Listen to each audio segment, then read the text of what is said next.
Hello everyone and welcome back to my channel. My name is Melissa and I'm the owner of SeasonandServeBlog.com. Today I'm showing you how I make my recipe for bruschetta chicken. This recipe is really great for dinner time in the summer since it's fresh, healthy, and uses lots of delicious tomatoes that are in season right now. So if you want to learn how to make this recipe, just keep on watching. For this recipe you'll need chicken breast, mozzarella cheese, salt, pepper, tomatoes, olive oil, parsley, basil, and garlic. To begin this recipe, we'll start by chopping up the garlic for the bruschetta topping.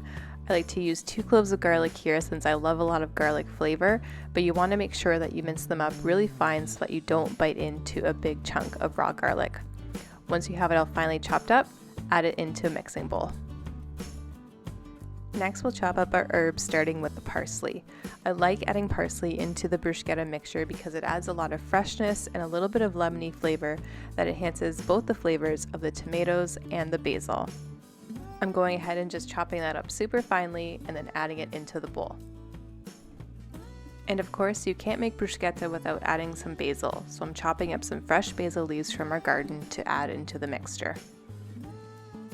Basil is my all-time favorite herb to use in cooking. Let me know what your favorite is in the comments box below. And next we'll chop up our tomatoes, and in this recipe I like to use the tomatoes that are on the vine since I think they have a lot more flavor and are really juicy compared to other varieties of tomatoes that you can get in the store. But of course, if you have garden tomatoes, those are even better, so use those if you have those available. And a great tip for cutting up tomatoes is to actually use a serrated knife. The serrated blade on the knife helps you cut through the skin of the tomatoes super easily and helps you cut them into nice clean cubes. If you have a dull chef's knife or a knife that's just not sharp, you might risk mushing up your tomatoes and that is not good. So definitely use a serrated knife or even a bread knife if you have one.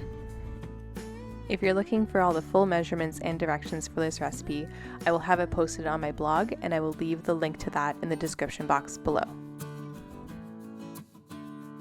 Once your tomatoes are all chopped up, add them into the bowl with the other ingredients. And also make sure to save all that tomato juice and add that into the bowl as well since we'll be using that later. To finish off the bruschetta, we're going to add some salt to the bowl along with some ground black pepper, and of course, lots of delicious extra virgin olive oil. And once you've added in those ingredients, just use a spoon and mix the bruschetta all together. Once it's all mixed, you'll see that there's lots of juice at the bottom of the bowl. Don't be alarmed. Again, we're going to be using that in a little bit, and just set the bruschetta aside for now at room temperature.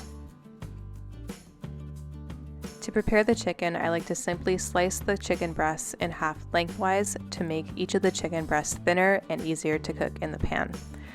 Once your chicken breasts are all cut up, just season them lightly with salt and pepper on both sides and then add them into a pan over medium-high heat with a little bit of olive oil. Cook the chicken breast for 3 to 4 minutes on this side or until the bottom has become nice and golden brown. And when that's happened, flip them over and then continue cooking for another 3 to 4 minutes. Once the chicken is fully cooked, reduce the heat to low and then top each chicken breast with some shredded mozzarella cheese. I really like to use shredded mozzarella here because it melts a lot faster and a lot prettier than just regular old mozzarella slices. Next, we're going to add the juice that's sitting in the bottom of the bowl full of bruschetta. This is an amazing step. I think it adds so much flavor to the chicken and it'll cook down and concentrate a little bit more, making a little bit of a sauce. So I added a little bit of the juice and then cover it with a lid to let the juice kind of reduce down and to let the cheese melt. After just a few minutes, the chicken will look like this. You can see the sauce is really thickened up and become concentrated and all that cheese has melted.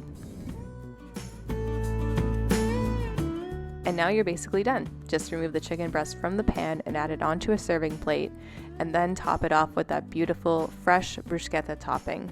Make sure to get the bruschetta on top of every single piece of the chicken breast and as a final garnish, top it off with some extra freshly chopped basil or some whole basil leaves. And there you have it, my recipe for bruschetta chicken. If there's one recipe that you make this summer, make sure that this bruschetta chicken is it. It is super delicious, super flavorful, and healthy, and even tastes good pan-fried like I showed you, or even grilled on the barbecue. That is even more amazing. I hope that you enjoyed today's video.